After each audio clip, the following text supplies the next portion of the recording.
Assalamualaikum warahmatullahi wabarakatuh. Nama saya Aris Samsul Bari dari kelas 3O Manajemen SDM. Saya di sini akan sedikit memaparkan tentang materi budaya manajemen pengetahuan organisasi. Langsung saja kepada pembahasan yang pertama, yaitu ada konsep budaya manajemen pengetahuan.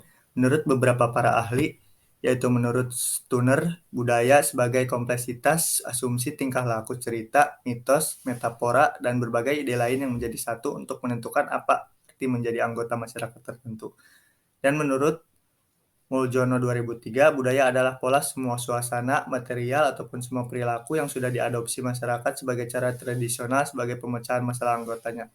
Dan menurut sudut pandang budaya, budaya merupakan produk konteks pasar-pasar di tempat organisasi beroperasi, peraturan yang menekan, dan sebagainya.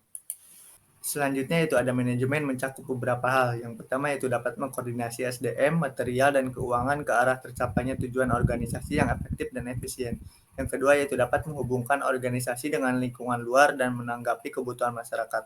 Yang ketiga yaitu dapat mengembangkan iklim organisasi di mana orang dapat mengejar sasaran perseorangan dan sasaran bersama.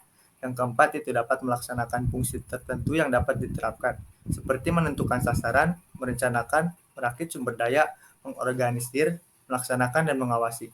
Yang kelima yaitu dapat melaksanakan berbagai peran antar pribadi, informasional, dan memutuskan. Selanjutnya yaitu pengetahuan. Definisi pengetahuan adalah keseluruhan kognisi dan keterampilan untuk memecahkan masalah dengan kapasitas melakukan tindakan efektif, efisiensi, dan rasional. Selanjutnya yaitu ada daftar pertanyaan yang bisa diajukan. Di sini ada 20 pertanyaan yang bisa diajukan.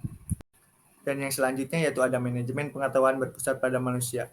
Maksudnya yaitu manusia sebagai individu mempunyai perilaku individu dalam organisasi, membawa ke suatu tatanan, kemampuan, kepercayaan pribadi, pengharap, kebutuhan, dan pengalaman masa lalunya. Perilaku individu dalam organisasi menawarkan tantangan dan kesempatan bagi manajer, membantu dan memperbaiki kualitas individu dengan menunjukkan manajer bagaimana memberi kuasa orang-orangnya merancang melakukan perubahan dalam organisasi. Selanjutnya yaitu ada budaya sharing pengetahuan. Inti manajemen pengetahuan adalah knowledge sharing atau knowledge transfer. Karena melalui knowledge sharing terjadi peningkatan nilai dari pengetahuan yang dimiliki perusahaan. Maksudnya yaitu seseorang yang melakukan knowledge sharing tidak akan kehabisan pengetahuan yang dimilikinya, tetapi justru melipat gandakan nilai dari pengetahuan. Bila sudah dimiliki, dapat dimanfaatkan banyak orang.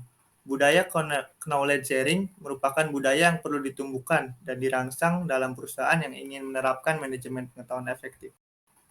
Selanjutnya yaitu ada unsur budaya sharing pengetahuan. Ada beberapa unsur. Yang pertama yaitu ada peran kepemimpinan berupa kemampuan merumuskan visi, keterlibatan langsung, pemberian dukungan, dan advokasi. Yang kedua yaitu ada budaya perusahaan yang memberi iklim kepercayaan dan keterbukaan. Yang ketiga yaitu adanya kemauan pimpinan organisasi untuk mempromosikan knowledge sharing dan kolaborasi. Yang keempat yaitu ada perusahaan menghargai knowledge, pembelajaran, dan inovasi. Yang kelima yaitu ada kemampuan organisasi dalam mengeksekusi proses transformasi dengan mulus dan efektif. Selanjutnya ada our team style. Ada beberapa skill. Yang pertama yaitu ada Flash, InDesign, CSS3, dan ada Photoshop. Selanjutnya yaitu ada gambar kerangka knowledge sharing. Yang pertama ada fasilitator dan sharing champion. Bentuk sharing champion yaitu sediakan fasilitator bersertifikat, beri reward pada fasilitator. Yang kedua ada media. Sediakan media bervariasi yang sesuai latar belakang peserta. Yang ketiga ada kontributor, yaitu menstimulasi keinginan sharing, kenali, dan beri reward pada kontributor. Selanjutnya ada peserta, yaitu menstimulasi kenikmatan dalam mempelajari pengetahuan dan pengalaman. Selanjutnya yaitu ada peran dan fungsi budaya terhadap manajemen pengetahuan.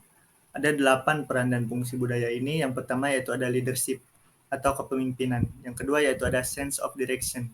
Yang ketiga yaitu ada climate. Yang keempat ada positive teamwork.